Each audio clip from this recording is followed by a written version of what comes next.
Continuamos con más de Soluciones el día de hoy, conversando sobre todos estos problemas que están enfrentando ante la situación que atraviesa el país, la situación económica, las juntas de condominio, cómo hacen para administrarse.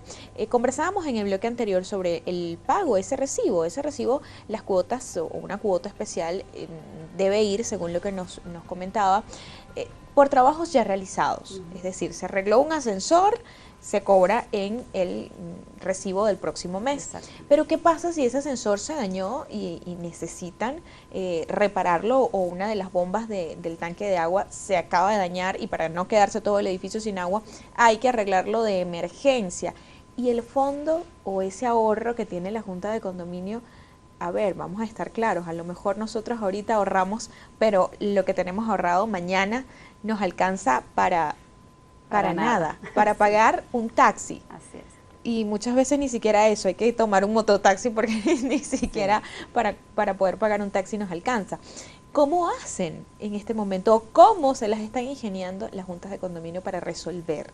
Bueno, sucede todo, ¿no? El fondo de reserva, que ni siquiera estaba establecido en la ley de propiedad horizontal, se hacía un porcentaje, ¿no? Que normalmente era un 10%.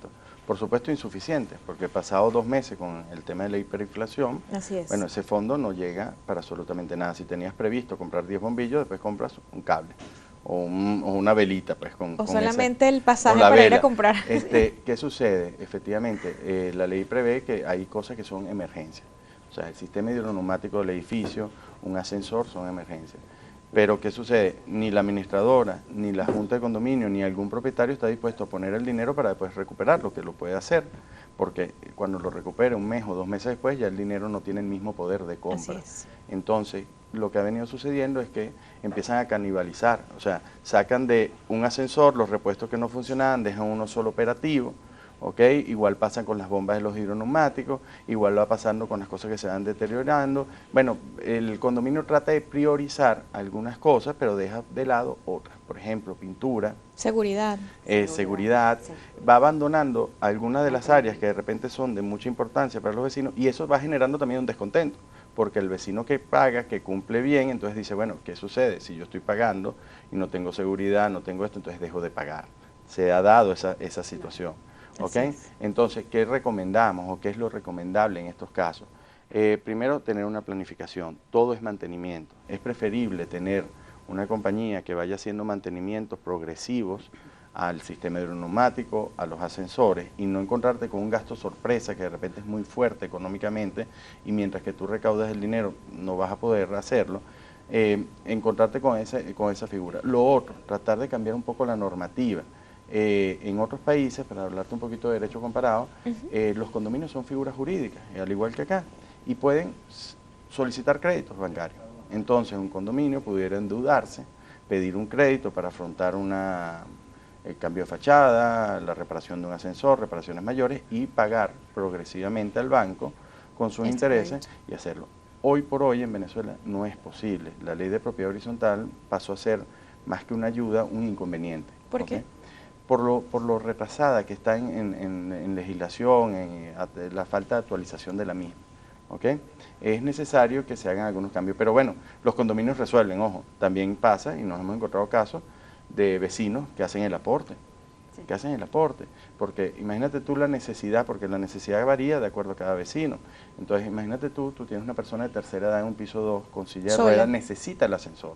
Entonces ese vecino a veces dice, bueno, mira, yo lo pago, no me importa lo que sea, lo pago, después devuelvo el dinero, y a veces logra motivar a otros vecinos para que hagan lo mismo, y entonces se crean una especie de fondos de mucha mayor cantidad que permiten afrontar algunos de esos problemas. Pero ¿qué hacer con esos vecinos que no pagan, que son, digamos, culturalmente morosos o fieles a la morosidad?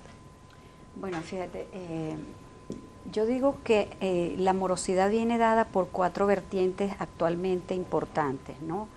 La primera es cada vez menos la capacidad económica que tienen los propietarios de afrontar sus gastos mensuales. ¿Y qué pasa allí? Afrontan los más inmediatos y a veces consideran, en la mayoría de los casos, que el condominio no es la prioridad. Y entonces lo dejan para después. Hay un segundo caso que es la salida masiva de personas que dejan sus apartamentos cerrados y tampoco dejan a una persona a cargo para pagar el condominio. La otra es aquellas personas que dejan acumular 3, 4, 5 o más meses en el pago de su recibo de condominio, porque simplemente piensan que es más beneficioso en cierto tiempo, cambio unos dólares y pago, ¿no? ¿Qué pasa con esa gente? Lo es. Que llegan a tener 20 meses, 30 Claro, meses. se puede sin dar el pagar. caso. Legalmente tienes algunas acciones, por supuesto. Aunque se conozca muy poco, el recibo de pago es un título ejecutivo. ¿Qué quiere decir eso? Va por juicio breve, pasa de inmediato, es un juicio que no va a llevar mucho tiempo, pero requiere la aprobación de los vecinos. Y culturalmente el venezolano no va a decirle al vecino, mira, te voy a demandar porque no pagaste, ¿no? Entonces, poner de acuerdo el 75% de la comunidad para que tome esa decisión se ha visto en casos extremos. Cuando se demanda, se responde. El problema es que el cobro es un cobro de bolívares. Entonces, cuando tú duras en la demanda 2 o 3 meses, ya lo que lograste cobrar es insuficiente. Por eso el moroso se agarra de eso. Se agarra también de que la legislación actual no ha actualizado los valores de las tasas de interés. Entonces, para cualquier persona que decida no pagar, es beneficioso no pagar. No es una pena, no es un castigo. Un 3% de interés anual, que es lo que establece la ley, es prácticamente nulo ante ni siquiera el interés bancario, por considerar el interés bancario. Y mucho menos la hiperinflación o la inflación que se está generando en el país actualmente. Entonces, ¿qué sucede? Bueno, la persona deja de pagar 3 meses y dice, pago mañana y eso es un café. Ha sucedido y sucede. Es más, hay medidas tan fuertes dentro de la ley que no se aplican por lo que te digo, por el tema cultural. Tú puedes llevar esto hasta el remate del bien inmueble para pagar la deuda, es decir, el remate judicial del bien. O sea, tú puedes perder tu apartamento por no pagar esa deuda. El problema es que eso no sucede actualmente. Pero no sucede porque las juntas de condominio y los vecinos no actúan. Sí, porque no actúan, porque genera unos costos también, ¿ok? Esa actuación genera unos costos, como el cobro en bolívares se va diluyendo en el tiempo, entonces sale mucho, a veces vas a gastar más en abogados que lo que vas a recuperar en dinero, ¿ok? Por eso algunos vecinos han tomado algunas opciones, ya en el recibo de condominio no sale solo el pago en bolívares por el bien, sino que como tú te atrasas, entonces yo coloco, por decir, una provisión para comprar 70 bombillos de tu apartamento, te tocan 5. Entonces tú vas a tener la deuda de 5 bombillos. Si lo compraste hoy o lo compraste mañana, van a ser 5 bombillos. Peor para ti porque lo tuviste que pagar más caro. Todas esas cosas que se van dando por la vía de los hechos, no por la vía legal o jurídica, van también generando roces. Y es lo que te quería explicar.